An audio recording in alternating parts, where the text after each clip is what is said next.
In business today, speed wins. This video is going to look at how companies are utilizing AI tools in their websites to strengthen their customer engagement strategy.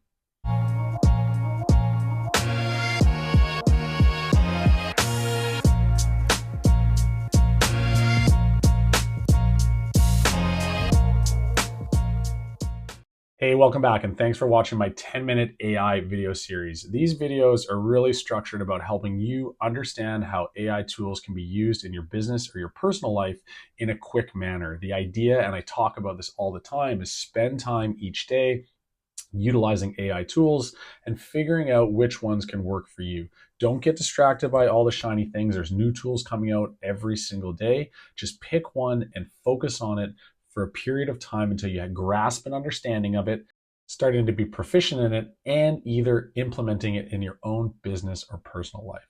And in this video today, we're going to look at how AI tools are being utilized by companies on their website for their customer engagement strategy. We're going to break this video down into 3 parts. The first part is going to be AI tools on their websites. We're going to review them and talk about why they're useful. The second part is we're going to look at AI tools on forms and chat widgets and how they're interacting with users. And the third part is we're going to look at the customer engagement journey and where along from the time you first interact with a lead until your desired outcome, different points along that journey that AI tools and customer engagement is so important and crucial in your business. So the first step we're going to do is we're just going to look at some websites and we're going to look at the top of a funnel of a website. So they're, whatever the first part of their business is, whether it's sponsored ads or it's a referral or it is some sort of lead magnet. For this exercise and for this video, we're going to look at ads, specifically on Facebook, and what it looks like as I click on the ad, I get to the website and I start interacting with that website. And if they have some sort of engagement tool that's going to compel me to draw myself in and interact with that business and hopefully work into their sales process to buy their product. So I just jumped on Facebook Marketplace because obviously it's a very easy place to see what kind of organic ads there are and what kind of paid ads there are. So paid ads always come up in the sponsored section. The ad is going to have some sort of offer or lead magnet or some way to draw me in to click on the ad and check out their website. And so let's just go through it step by step and I'll talk out loud as we're working through it. As I come into the website, one of the first things I notice right away is there is no, what you would usually see as a chat widget down in the corner, which can offer us some sort of interaction immediately if we have questions. So if I'm interested in a heat pump, now what I will notice is that the heat pump the ad is trying to get me in with get up to $10,000 in heat pump rebates, but I'm not seeing that right when I come in. That's just me thinking out loud here that the offer isn't shown clearly to me. Here it is in the rebates and promotions. But again, there's no information that's interacting with me that tells me about that and really jumps out to me. It just keeps leading me into a contact us. So let's check out the contact us and see where it takes us. Now we see that the hours are clearly defined as 8 a.m. to 4:30 p.m. And then we have some contact information. And for the sake of this, I'm just going to unfortunately fill this out as someone else, Jeff Leong. And I'm going to put an email address in here at outlook.com. And I will put 68778. And I'm interested in residential services. How do I hear about us? Facebook. Promo code. No. How can we help you? Interested in upgrading my house to a heat pump. So we'll send that off. And I'm going to have a look and see if I receive anything in my email right away. Now, I think it's a really important moment where, okay, even though they're only Monday to Friday, 8 a.m. to 4:30 p.m., and they've sent me a thank you note for thank you for reaching out to us, let's see if there's any engagement into my email right away. The next thing I'm going to do is I'm going to have a look at the rest of their website. So obviously they've got to get free estimate here. Which looks like it has the same form, but there is an agree to privacy policy, which it didn't have on the last one. So Jeff Leong, I'm going to use the same email address, 778-400-5542. Interested and upgrading heat pump. How can we help you? Don't really know what that is there. How can we help you? Feel free to get in touch. I'm going to copy that, put it down here. And there's a privacy policy here, which first step to me interested,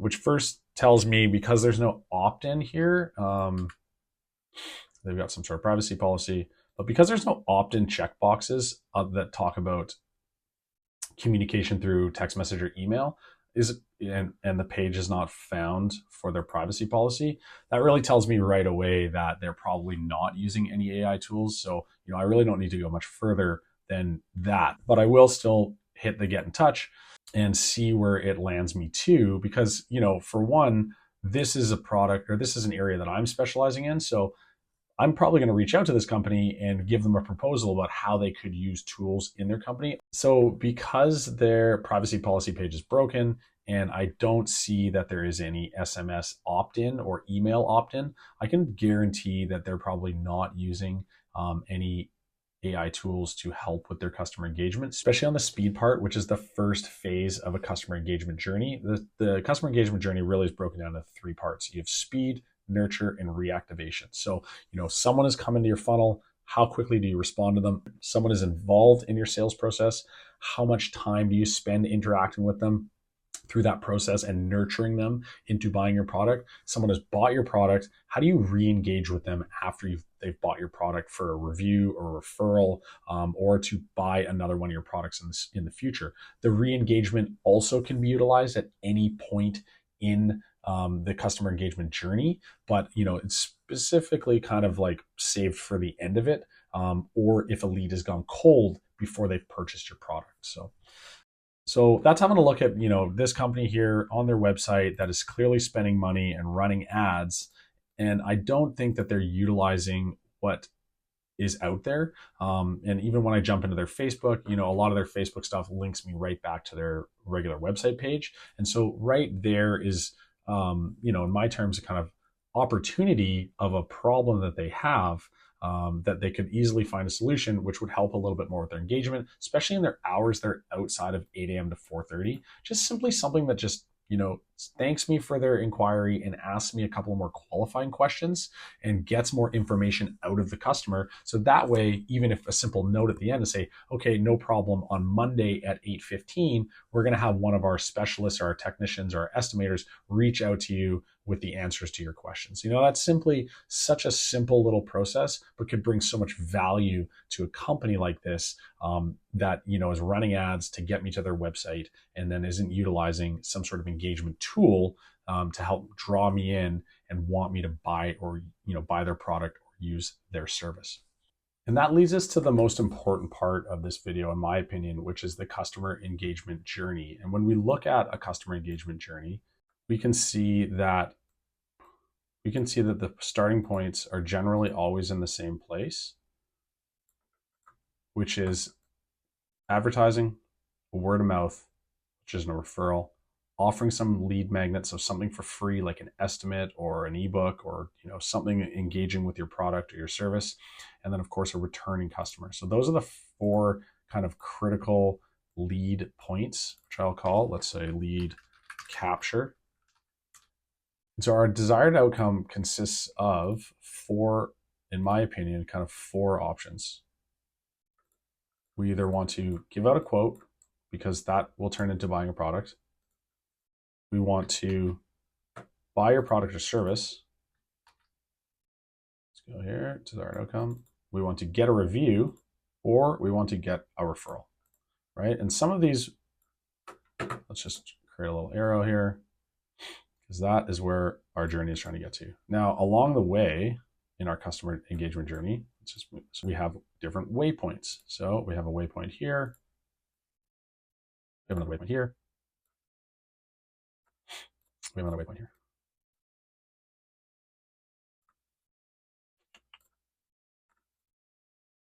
Now, of course, there could be more intersections or more waypoints along that customer journey. But what's important to think is like, okay, if I've received a click off of a Google ad, what is the first step that customer is going to interact with me?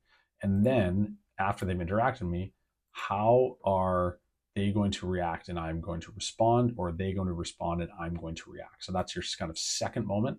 And then now we're getting into a closing stage of that customer engagement journey. So the third waypoint that I like to identify is kind of like, what is the closing moment, right? What is the call to action to get them to step into that desired outcome that you're trying to achieve? Now, it's really important that along the way, these three moments have the right conversation and interaction and engagement around them, or else what happens is that quote or that lead can start to run away and get distracted and find other companies that they want to engage with. Because at the end of the day, a customer is out to get the best price, the best product, and the best service. And in that order, the best product is always last because it's the purchase. They might be the initial reason why they go out and search for the best product because they're in their research phase. But what is going to capture them is that best service. Okay, I'm going to give some context to this and build it out really quickly and just put this on fast forward so we can get through it. And then I'm going to talk about it and we can look at it in more depth. So along the customer journey, we have three important waypoints. We have first interaction, we have information and confirmation, and we have call to action. Now, in those, we can classify them as speed, nurture, and re-engagement. But keep in mind that re-engagement, it can actually come in at any point in the customer engagement journey because it's a moment where a lead has gone quiet or cold.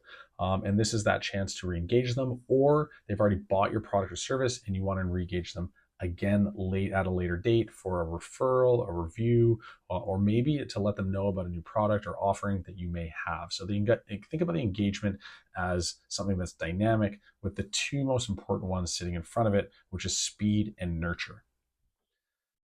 Now, I talked already about how to get to the lead capture. I've talked a little bit about the desired outcome. These are kind of the four that I identify. And then when we look at first interaction, information and confirmation, and call to action, these are these moments that, how did we first interact with our customer when they've arrived at our website? Now, we already looked at one website example where there was no interaction.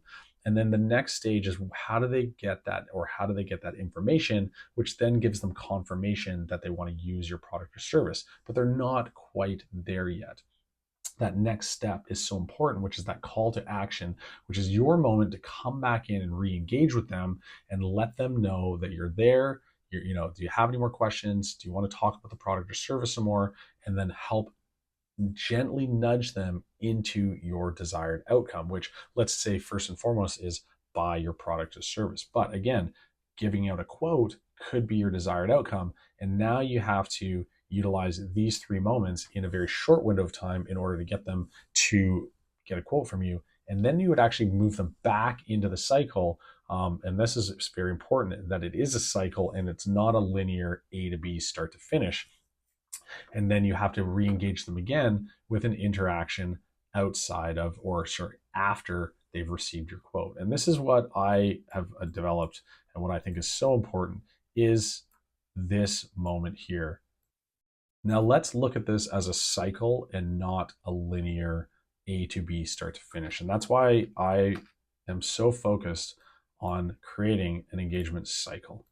And let's just break this a little bit bigger and we can have a look at it. Now, these are more moments because we're trying to get them into a circular motion and create a customer for life. But what we want is smart engagement along the way, and maybe a bigger engagement or re-engagement, which is a call to action, which then we can get that customer to vote. When, I use Russell Brunson's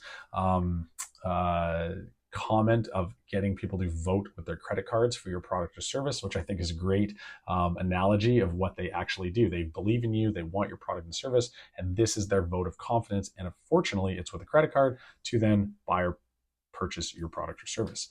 Then we get them into some sort of customer relationship model. Then we engage with them again, kind of nurturing them. And then we give, we're issuing out some quotes or something like that, maybe some estimates. We're giving more, or this is more information about our product or service.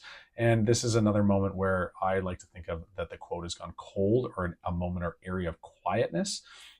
And then we come in with a big re-engagement again. And this goes round and round. Hey, I hope you liked my video on customer engagement journey and utilizing AI tools in your website, on your forms, and for your interaction and engagement areas. There's obviously so much information. There's so much you can utilize here, but I just wanted to give a little like looking glass view into what's possible and kind of an idea and case study of what's currently out there really in the market. A lot of websites I visit or use, I frequent on, they don't have a live chat widget. Their web form just goes, it ends up with a thank you and maybe some sort of follow-up email or scripted email a day or two later. I do get some live calls and I do get some AI calls, but it's really mixed out there. But it really goes to show that a lot of businesses can strengthen their engagement by utilizing the right tools at the right moment in a customer engagement journey. So if you enjoyed videos like this, you enjoyed content like this, please subscribe and like, and I look forward to making another one next week. All right, see ya.